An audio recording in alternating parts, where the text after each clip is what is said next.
जो है, जो आप हमेशा ही कहती हैं कि पहली बात कि ये जो नेशन स्टेट हैं, भारत तो उस अर्थ में सचमुच एक इकाई है, एकीकृत। अधिकांश नेशन स्टेट कोई भीतर से इकाई नहीं है, टूटे-फूटे हैं। और यूएसए में तो कई लॉबीज पहले से ही हैं, 2 बड़े दल हैं। तो हमारी किसी से शत्रुता नहीं है, इसलिए जो हमारे प्रधानमंत्री का आचरण है, वो बहुत ही आदर्श आचरण है कि हमारे जो बाकी मंत्री हैं, वो उनको जिसे कहते हैं जैसा वो बोलते हैं ट्रंप महाशय वैसा उत्तर भी दे देते हैं और ये अपना शांति से चल रहे हैं। और दूसरी बात जो है किसी युद्ध की मुझे तो कोई आशंका नहीं दिखती, क्योंकि अमेरिका में एक तो इतनी लॉबीज हैं और हमारे सभी से संबंध हैं, वहाँ हमारे लोग भी हैं।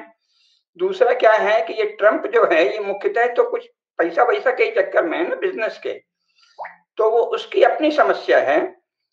हमारे ख्याल से जो सबसे बड़ी समस्या आएगी, एक तो वो आपने बड़ी महत्वपूर्ण बात बताई है कि भाई हमारा जो सामान अगर वो फिलहाल वहाँ नहीं जाएगा, तो यूरोप के कई देशों में चला जाएगा। लेकिन मेरी समझ ये है कि बहुत होशियारी से काम करें तो भले कम्युनिस्ट पार्टी का क्षेत्र है वो, जिसे चीन कहते हैं, लेकिन वहाँ हमारी बहुत सा सामान जा सकता है, क्योंकि वो काफ़ी अभावग्रस्त समाज है।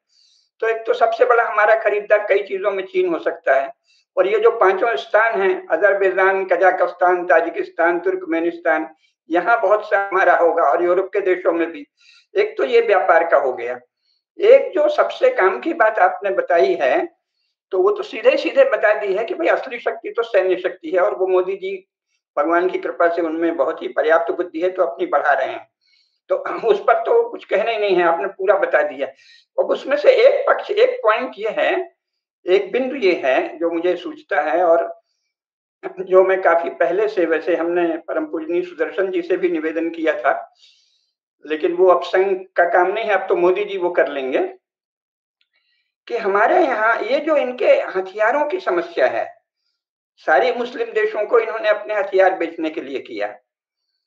तो अब बहुत ज़्यादा सार्वजनिक रूप से तो नहीं कह सकते, लेकिन हमारा कहना ये है कि जैसे आईएसआई है पाकिस्तान की, ऐसी भारतीय सेना की भी एक विंग होनी चाहिए, जो सशस्त्र अशासकीय समूहों को भी तैयार करे।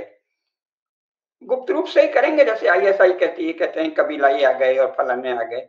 और हमारे जो शत्रु हैं, जो मजहबी उग्रवाद हो, मिशनरी विस्तारवाद हो, इनको निपटाने के लिए हमें सशस्त्र समूह भी तैयार करने चाहिए अनऑफिशियली। तो इससे बहुत कुछ हो जाएगा।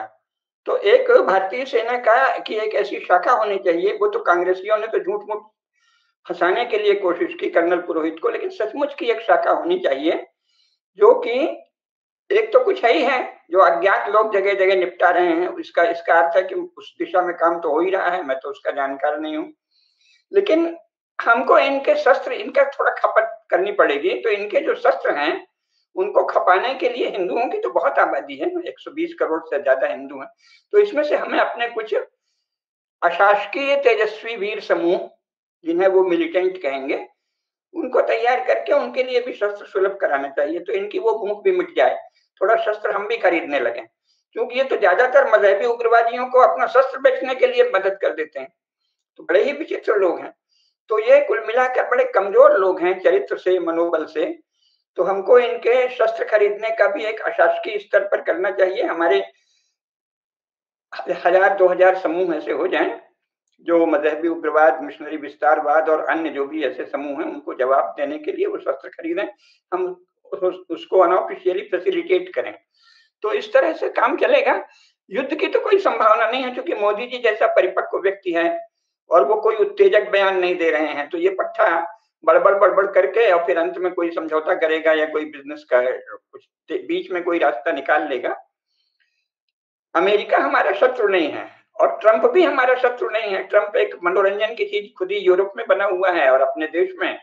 तो उससे दृढ़ता से अपना पक्ष हमारे देश के, जैसे प्रधानमंत्री का निर्देश है, मंत्री लोग रख ही रहे हैं, तो बहुत ही सुंदर व्यवहार हो रहा है।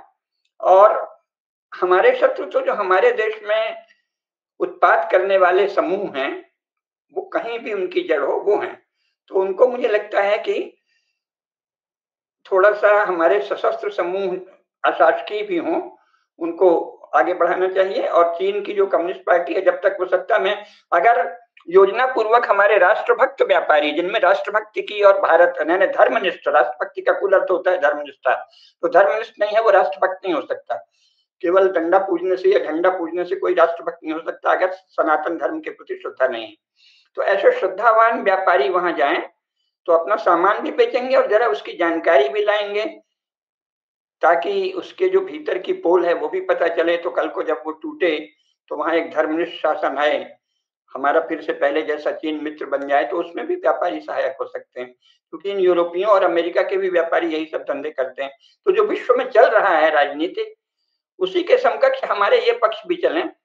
हो सकता है कुछ चल ही रहे हों, लेकिन इन पर भी चर्चा हो कि हमारे राष्ट्रभक्त व्यापारी सारी चीजें, जो कम्युनिस्ट पार्टी का कब्जा है जिस क्षेत्र में, जिसे वो चाइनीज कम्युनिस्ट पार्टी कहते हैं, उस क्षेत्र में काफी बड़ी संख्या में जाएं, दुनिया में जाएं। एक पहला हमारा सुझाव ये होगा भारत सरकार से कि वहां राष्ट्रभक्त व्यापारियों को काफी प्रोत्साहन दिया जाए और इंटरेक्शन हो। और दूसरा, सेना की एक विंग उसी तरह के समूह तैयार करे जैसी आईएसआई करती है, जाहिर है वो हिंदुत्व के लिए लड़ने वाले समूह होंगे, तो इस तरह से उनके थोड़ा युद्धास्त्रों की भी खपत हो जाए। और बाकी तो हमारा सब, मोदी जी जब हैं तो सब कुछ शुभ है, सब कुछ सुंदर है। और आप दोनों ने बहुत ही अच्छे से जो मूल विषय है उसे रख दिया, बड़ा आनंद आया।